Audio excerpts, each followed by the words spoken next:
Au micron, quelle que soit sa résilience, sa virulence, ne doit pas cesser nos activités au Sénégal, notamment en Afrique. Pour parler des exploitations des ressources naturelles, le chef de l'État a encore convié l'opposition et la société civile au Conseil présidentiel à la suite des concertations nationales sur la gestion des futures recettes issues de l'exploitation du pétrole et du gaz. Le président Macky Sall, lors du Conseil présidentiel en 2018, a encore décidé de convier toutes les forces vives de la nation mardi prochain au CICAD à un autre conseil présidentiel qui va cette fois-ci porter sur le projet de loi relatif à la répartition et à l'encadrement de la gestion des recettes issues de l'exploitation du pétrole et du gaz. Nous allons parler de la cherté des denrées de première nécessité. Le vrai problème, c'est la valeur du franc CFA qui a diminué selon Yewwi Askan Wi. À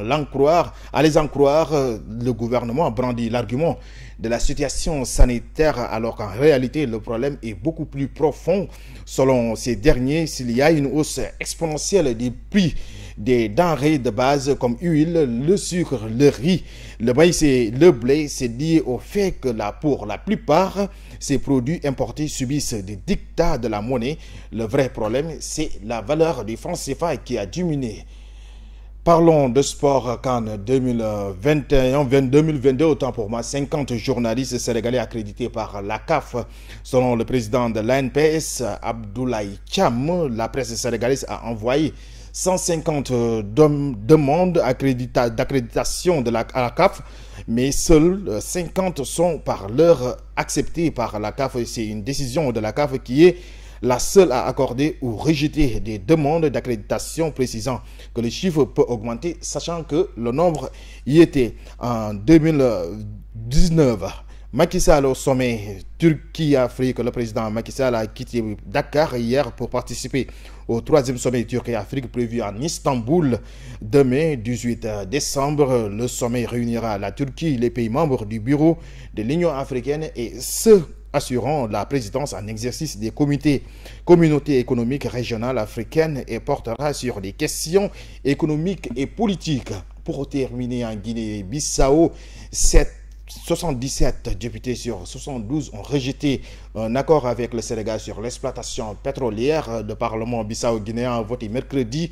une résolution qui considère comme nulle et sans effet un accord entre le président Oumaro Sissoko Embalo et son homologue, le président Macky Sall, sur l'exploitation pétrolière dans la zone maritime commune entre les deux pays. L'accord signé en octobre à Dakar a établi une clé de partage qui attribue 30% des ressources à la Guinée et 70% au Sénégal. Sur les 72 députés présents dans l'hémicycle, seulement 70 ont rejeté l'accord et 2, dont le président de l'Assemblée nationale, se sont abstenus. C'est la fin de la partie d'actualité.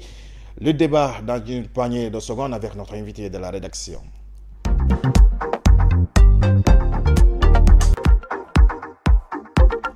jërë ngeen jëf ñi safoo di ñu seetaan ci seen émission Info Chrono. ñu dalal ci émission bi Abdou Ndiaye, expert en politique publique et développement local, membre de CCR, président comme scientifique COJER Louga. Abdou Ndiaye, ñu ngi lay nuyu. maa ngi lay fay bu baax a baax ci nuyu bi nga ma def.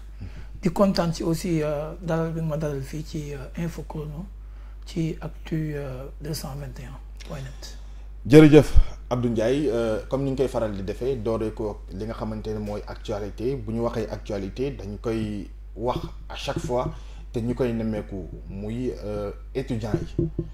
à chaque fois dinañ gis ñuy am ay jàppante seen diggante ak force de l'ordre yi mu bëri li nga xamante ni moom moo koy jur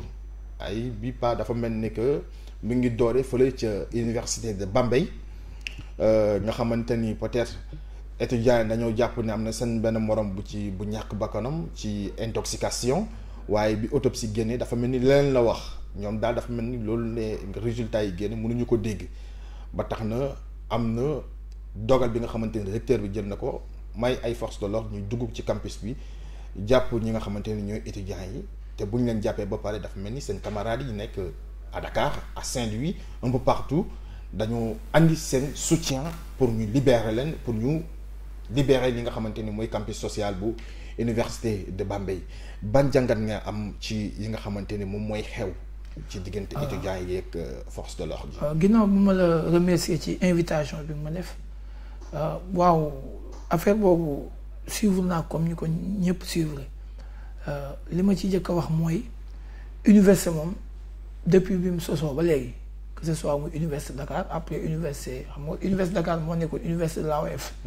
D'abord premier recteur yi ce sont les Français ñoo nekk premier recteur noir c'est Seydou Madani moo nekk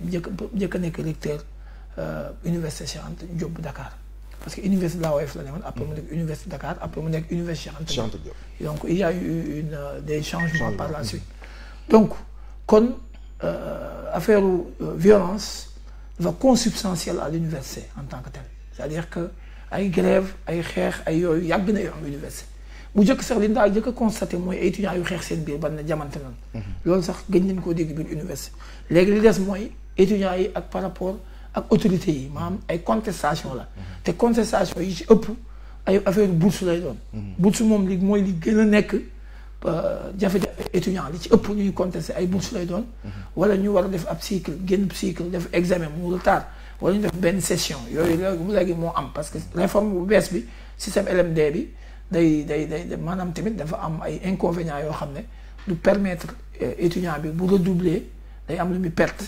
ba pare aussi am na ñu muy demee bu demee niveau licence 3 am da nga def licence 1 def licence 2 def licence 3 donc ñu doog laa sélectionner master 1 donc diggante licence 3 ak master 1 parfois day am ñoo xam ne si ne duñ am possibilité pour def master 1 duñ leen sélectionner te bu leen sélectionné wul am na ñu muy demee buñ amul ay moyens duñ mën a defi licence feneen ci dans les études universitaires parce que l'enseignement privé coûte cher xëy na sax moo tax boo xoolee au niveau du ministère de l'enseignement supérieur de la recherche et de l'innovation ñoom déjà étudiants yu bari permettre na leen léegi ñu def ay master professionnel parce que bu fekkee yow mënoo def boo def licence professionnelle autant pour moi boo ko defee licence professionnelle boo ko defee tu seras opérationnel sur le marché de l'emploi. Maintenant ce qui s'est passé à l'université de Bambey bon quand il y a mort d'homme quelles que soient les causes bon c'est regrettable donc moo tax maa ngi kii jaale mbokk yi ñi nga xam ne si ne ñoo lorlu jaale aussi autorités yi ne ci réew mi yëpp à commencer par le recteur de l'université de Bambey parce que man suma première ki njëkk a nekk suma professeur à l'université de Saint-Louis moo njëkk a nekk recteur université bu Bambey mu Abdallah Cissé nekkatu fa donc université Bambey certes CUR la woon maanaam centre universitaire de recherche la woon régional quoi je veux dire donc bu fekkee ne ñi nga xam ne si ay médecins lan ñoo xam ne yoon moo leen assermenté nan ñoom ñoo wax ne carrément kii ci lii la génn àdduna wax dëgg yàlla ci réew na nit ñi war nañoo gëm loolu war nañoo rafet njort waru ñoo sukkandiku ne ñii dañoo wax loolu pour dalal suñu xel waaye autorité bu waxee ki nga xam ne si ab kii la ay médecins lan ñoom loolu ñoo jàng loolu def na la ñuy def autopsie ne carrément mort bi c'est pas lié à ça mais c'est ça parce que nit tamit bon de toute façon il peut y avoir d'autres facteurs xëy na sax coow mën na jóge fii coow mën na jóge ci benn mbir après mu am fu mujje donc li may wax mooy étudiants yi na seen xel dal gëm li leen gars yi li nga xam ne si moom la leen médecins yi wax les hommes de l'art maintenant fi ma bëgg a ñëw mooy le fait que recteur bi wax pour les forces de l'ordre dafa am lu nit ñi jaawale xam nga il faut que ñun Sénégal aussi ñuy wax nit ñi li nga xam ne si mooy dëgg te bàyyi par boor wax leen li xam-xam gis nga boo xoolee mbiru français universel nit ñi xamuñu ne soo xoolee législation pays africaine yi que ce soit même dans le cadre des universités soo xoolee dafa am benn évolution ndax boo demee ci France en 1231 dafa am autorité pontificale bu fi nekkoon boo xam ne université yi dañu leen rattaché woon ak l'autorité religieuse de telle sorte que étudiants yi bu leen doon sanctionné l'autorité pontificale mën naa jël ay sanctions ba enfermer leen tëj leen fenn parce que à l'époque force de l'ordre yi amuñu woon fitu dugg ci université parce que il y avait l'autorité religieuse il y avait une séparation entre l'église et l'État le pouvoir religieux et le temporel maintenant bi nga xamee si ne bu ñu bëggee kii comment on appelle ça force de l'ordre intervenir à l'université à l'époque dañuy am l'accord du recteur wala autorité en charge de l'université maintenant Sénégal en 1994 parce que 80 bi mu amee mai 81 day ngoon nga li xewoon d'ailleurs le professeur Abdoulaye Bathily historien de formation bindoon na ci parce que moom il a été victime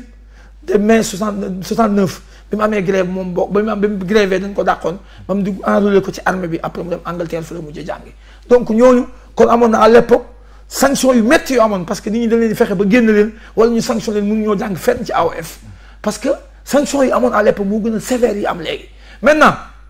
franchise yi ñuy dox ba mu yàgg en 1994 ñu voté ab loi pour franchise universelle yi mais les gens là ils ont confondu parce que franchise universelle yi campus pédagogique le concerne mais concerne campus social ñu bari nag ñoo yaakaar ne bu ñuy wax franchise universelle c'est campus social maintenant c'est pas pour rien entre par exemple le directeur du COUD de Dakar le directeur du COUD de Dakar ak le recteur moo am pouvoir par exemple recueillir les forces de l'ordre mais kii le directeur là amul pouvoir boobu recteur mooy def loolu te même sax recteur bu leen kiiwul bu leen waxul à ce que ñu intervenir au nom du trouble à l'ordre public parce que attention nit ñi dafa am lu ñuy fàtte gis nga même sax loi su ne damaa interdire nanga même loi bu dee ko interdire am na fu muy àgg foo xam ne loi bi ko interdire la vie humaine est plus importante qu'une loi c'est-à-dire que loolu tamit bu ñu demee ba am fu muy nekk parce que la nécessité même devient une loi nécessité maanaam loo xam ne da koo jar bu boobaa lay nekk loi xam nga comprendre fi mu bëgg a wax déet c'est-à-dire que mënul nag benn affaire bu tuuti rek am na ñu intervenir. en général intervention bu amee franchise universelle buy am dafay fekk ñi nekk ci situation d'urgence peut-être la vie des étudiants qui est en danger ou bien l'administration qui. non c'est que les gens là il faut qu'on se réfère à cette loi là loi bi wax franchise universelle il n'a pas parlé du campus social. Autant pour moi social. C'est le campus pédagogique. Mais c'est pas le campus social qui est concerné. Lan moo waral léegi franchise universelle ñuy xëy rek dugal force de l'ordre. Non déggoo li ma dama ne la franchise universelle ça ne touche pas le campus social mais ça touche le campus pédagogique. Dans quel contexte? déggoo li ma la bëgg a wax dama la bëggoon ne la bu ñuy wax franchise universelle c'est-à-dire que mooy force de l'ordre yi amuñu droit dugg. ci campus social ci dugg ci université. dégg nga dugg université. maintenant bu ñu dugg université. faut étudier di jàngi wala amphithéâtre. non déggul il faut nga comprendre li ma la dama la franchise universelle ça ne concerne pas le campus social mais ça concerne le campus pédagogique. c'est-à-dire franchise universelle application bi campus pédagogique la mais du campus social c'est-à-dire les forces de l'ordre à chaque fois le recteur peut les appeler pour ñu intervenir.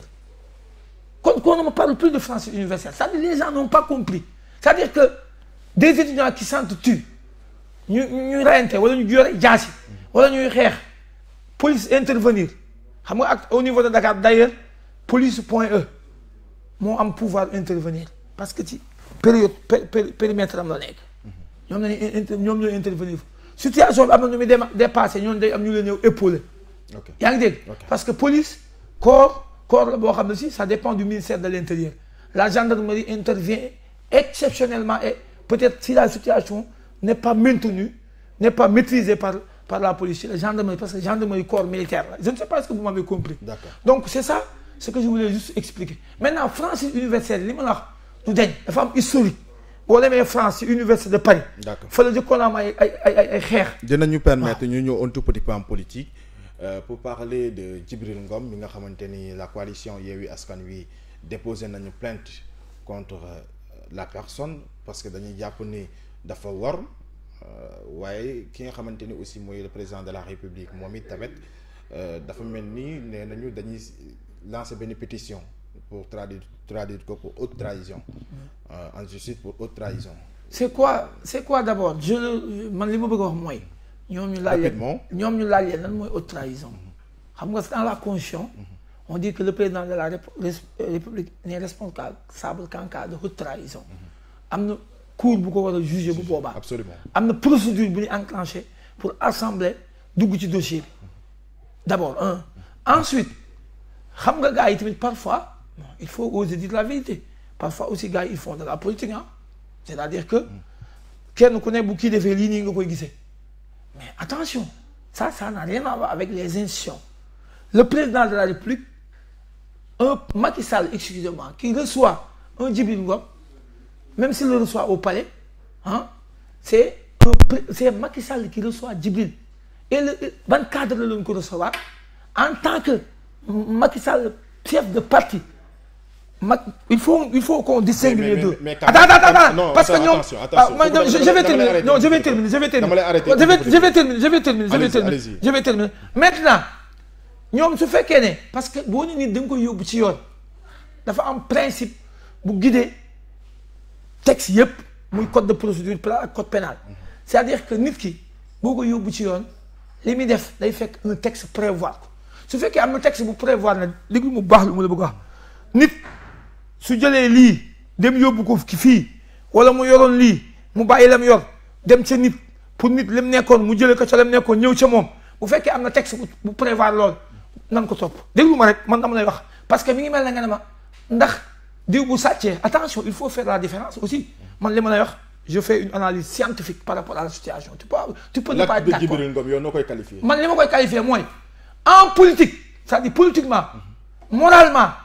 eux ils peuvent condamner ça moralement mais le droit n'est pas la morale ça il faut le comprendre aussi le droit n'est pas la morale sinon. juridiquement amul dama ne waaw loolu laa dama ne le droit a récemment écrit un professeur Abdoulaye Sakho professeur de l'université Anta Diop Dakar nee na le droit n'est pas la morale n'est pas l'éthique. Lii abus de confiance la trahison. waaw dama ne abus de confiance tey man su ma signé woon ak yow contrat bind nga jox ma jox la nga war maa jox ma war laa jox ñu bind ko xam nga tey loolu bokkul ak lii c'est autre chose ne lañ wax la c'est-à-dire je peux man tey su ma ñëwoon ne la du ma ànd ak Macky Sall ñëw fii ne la du ma ànd ak Macky Sall ma xëy suba ne dem ànd ak moom wala ma ne kaay ñu ànd ma nekk sa chef de cabinet wala ma nekk sa nangam wala ma nekk sa adjoint ma xëy suba ñu recevoir ma pare comment on peut traduire moralement cet acte est blâmable éthiquement mën nañ ko blâmer mais boo naan juridiquement day fekk un texte prévoir ko parce que on est dans un état de droit lépp looy condamné day fekk bul ne li mu def rafetul lu tax mu recevoir ko wul loolu def lii xam nga loolu ay appréciation la je peux être d'accord non man yoon laa lay wax yoon dama ne déglu non waaw mais maintenant dañuy dégloonte tuuti xam nga tamit palais de la république du siège APR ba palais de la république yow am nga ci wàll man am naa ci wàll opposant bi am na ci wàll ki nekk ci mouvance présidentielle am na ci wàll société civile bi am na ci wàll donc boo koy recevoir dans le cadre politique peut-être nga recevoir ko siège APR man naa laa tontu dama ne xam nga yow am na loo xam ne question appréciation la question éthique la question morale question li def rafetul wuru woon koo def mais loolu ça n'a rien à voir avec ce que prévoit la loi parce que ce que prévoit la loi boo ko defee mooy bu la toppee dana la mën a duut baaraam xam nga dama la jox exemple xam nga nit ñi dañuy fàtte toujours gis nga avant ñuy créer xam nga lu naan ci yoon délit de filouterie xam nga ko délit de filouterie gis nga les pieds noirs là boo demee France nit ñu yenn naar yeeg yooyu dañ doon dem ci restaurant yi bu ñu xiifee yor 500 wala jënd njëgu 1000 francs wala dara nga dem ci restaurant nga ñëw daal ne waa ji defaral ma tout en sachant que plat bi 1000 francs lay jar nga ñëw lekk pare daal di génne 500 jox ko waa ji mu ne la 1000 francs la du 500 xam nga mënoo koo fay bu lay poursuivre nu mu lay poursuivre nga dem yóbbu waa ji tu porte ko plainte wala dara bu ndeegee ñu relaxé ko xam nga le juge bi wax lii nii c'est pas du vol parce que le vol est l'association frauduleuse de la chose d'autrui maanaam da ngay jël mbirum nit moo xam ne fii ne da nga ñëw joxu la waaye kii da nga ñëw ne ko jox ma ba mu jox la ba mu yaakaar mu lay fayu la ñu ne nag désormais kon nan créé loi juge bi dana leen mënu maa tëj ñii donc parce que bref yow da ngaa jàpp ne Djibril Ngom lu mu def ne dama ne Djibril Ngom dama ne y a aucun risque juridiquement non dama lay wax président de la République amul président aussi n'a aucun risque d'accord xam nga lan moo ci ne maintenant parlons continuons un peu peut-être avec l'affaire Kilifeu aussi yi nga xamante ni daanaka ñi mu àndaloon yépp ci prison bi bàyyi nañ ko Thier bàyyi nañ ko léegi maintenant il est libre ki nga xamante ni aussi mooy Simon mu amoon jafe-jafe wérgu yaram moom tamit ñu libéré ko amoo yàqin ne fii justice à deux vitesses la. xam nga démb Chimère l'actuel président de l'UMS l'Union des magistrats du Sénégal xam naa ko c'est un magistrat rompu à la tâche il ne badine pas avec le droit déglu naa mu wax analyse bi mu def man am naa ci njàngat waaye Sénégal mooy réew moo xam ne loo wax bu arrangé wu nit ñi ñu ne ah nanga ma tax wala daa far dama lay wax li fi ne scientifiquement laa lay wax. non quand même gis nga attends je vais venir peut-être yow xam naa doo ko def. non mais je vais venir man xam nga dama lay wax benn affaire. xanaa doo wax pour faire plaisir tout simplement. non je ne fais pas pour ça. je ne fais pas plaisir à aucune personnalité. dama li ma la bëgg a wax mooy gis nga que ce soit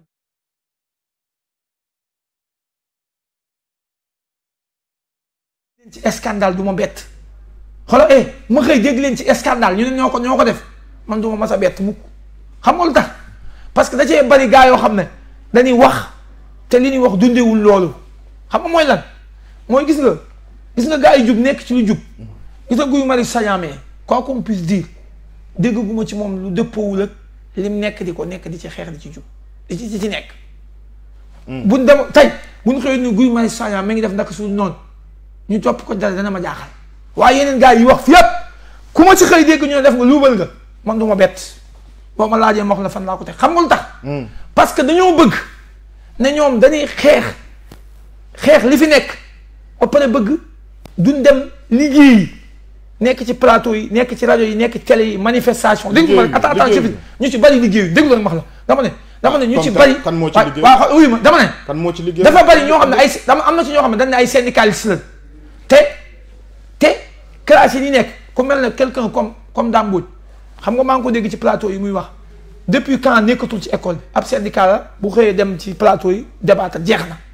nekkatul xamatul dara ci école jàng xam nga dañ ne ni boo demee ba nekk syndicat da ngay am nu ñuy def seen biir ñoo xam ne dootoo jàngalati.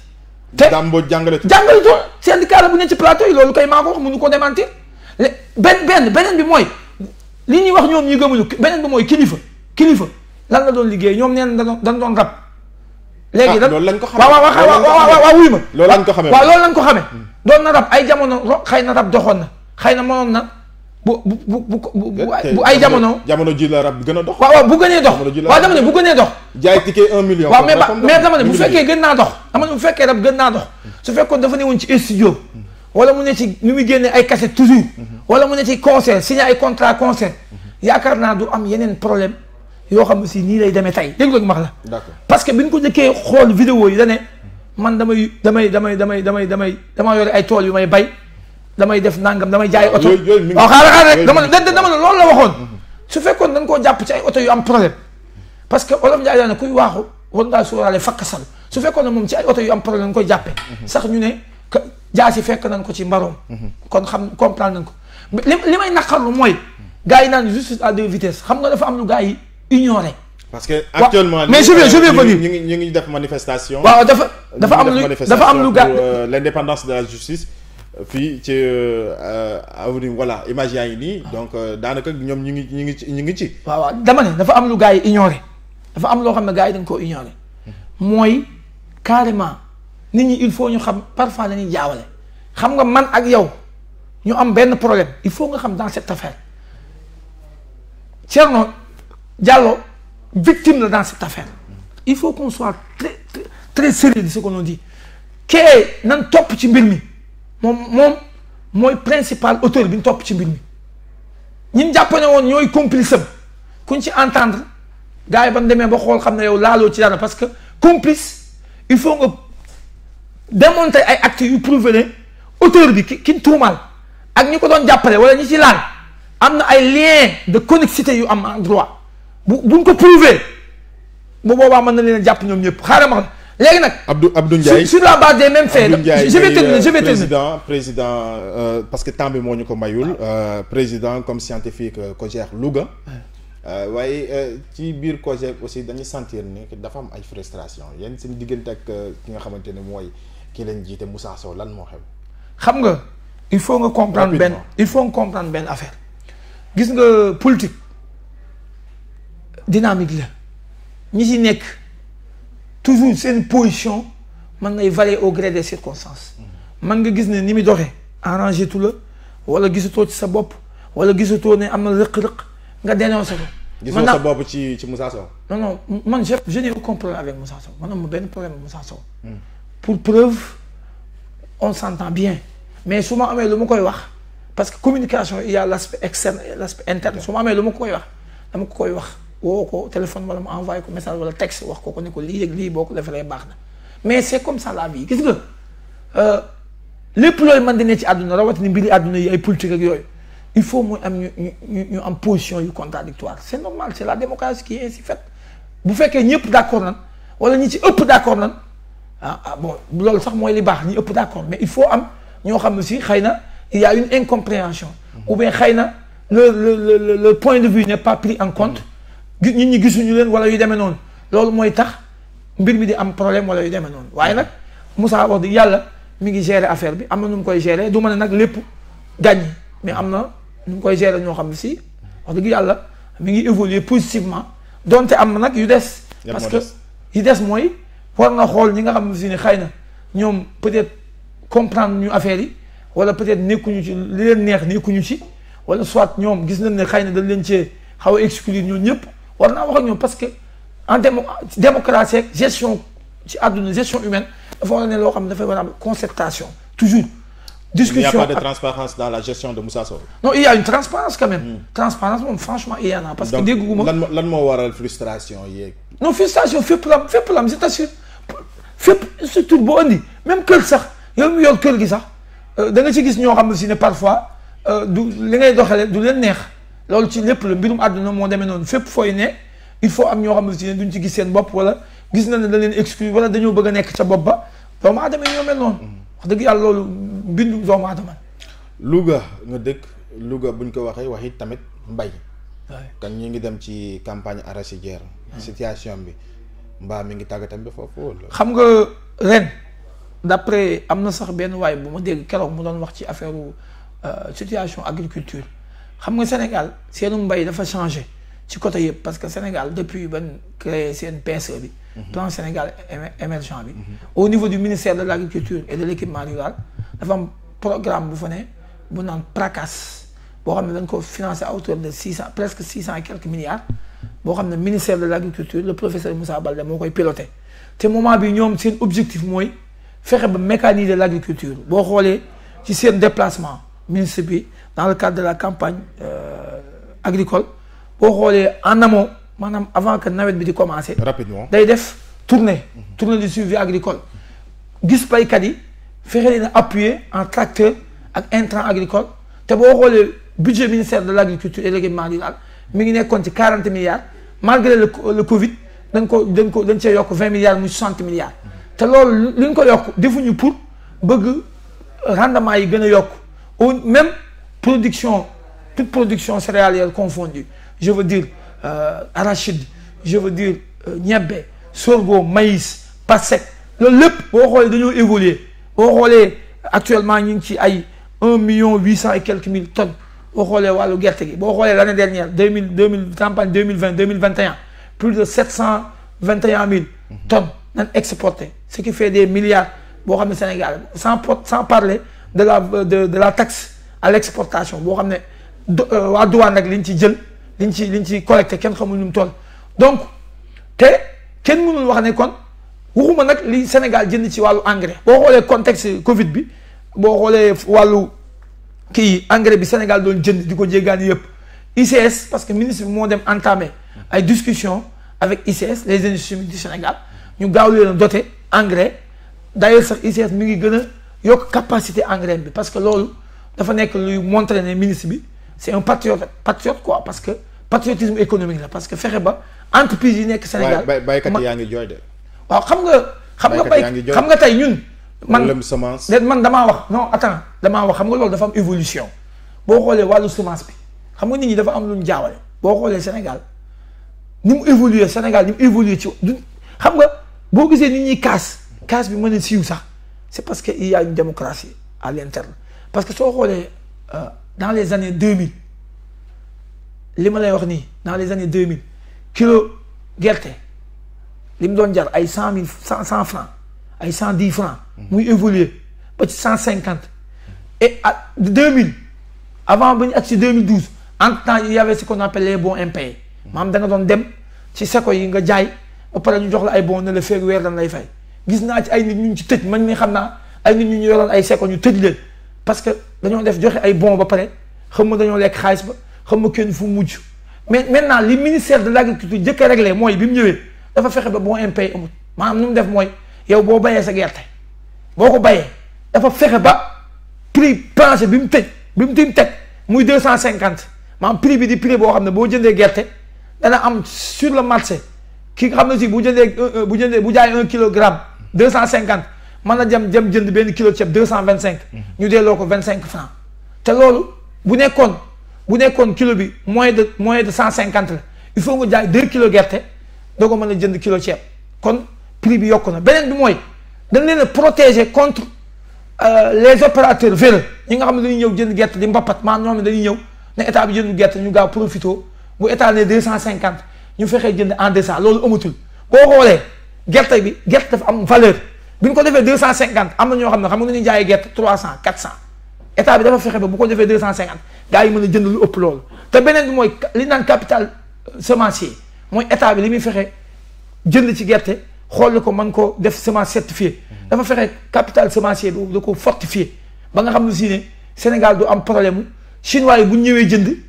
après état bi am problème mu gerte Sénégal amul problème boobu. d'accord donc ce qui signifie que ministre de l'agriculture Moussa Baldé da ciy liggéey boo xam ne si ne dafa mucc ay. d'accord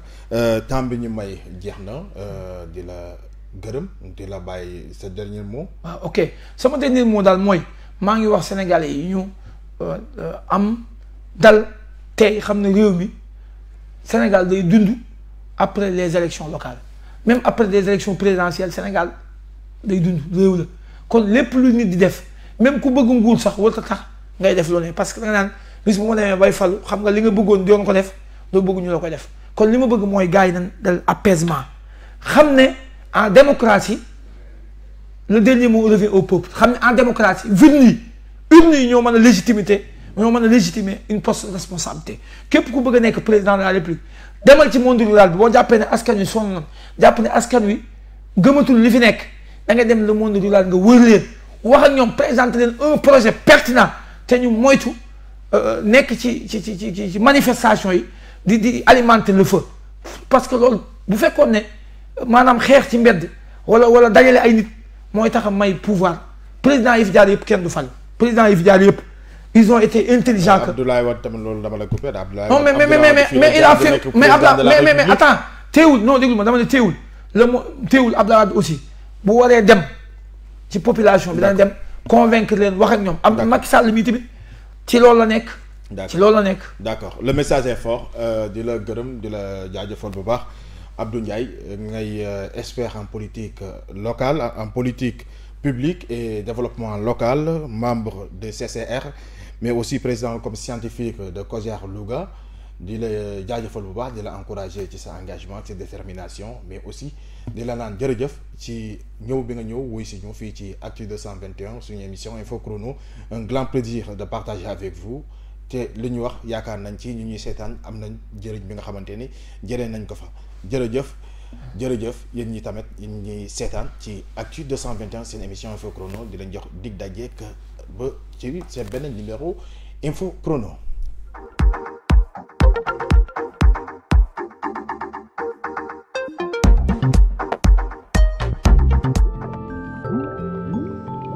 À 221, une autre vision de la télé.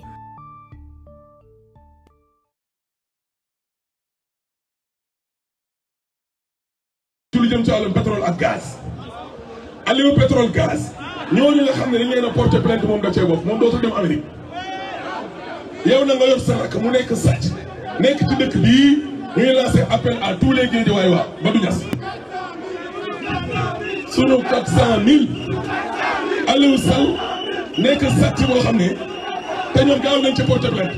mais juróomi at a ngi nii ma topp Aliou Sall naan ko sàcc ngeen du ma porté plainte jaay na suñu mairie ba sàcc na magam di ko si encouragé sàcc na te ñoom ko wax ñu yóbbu la police wala gendarmerie Guy Marius Sagna xam na ci dara affectation Guy Marius Sagna bi nag li ma ci bëgg a wax mooy Abdoulaye Diouf Sarr li tax ñu jox ko Ndakaaru ne ko kaay nekk tête de liste moom xamul fi mu jëm nag bu jëm Seras la day dee parce que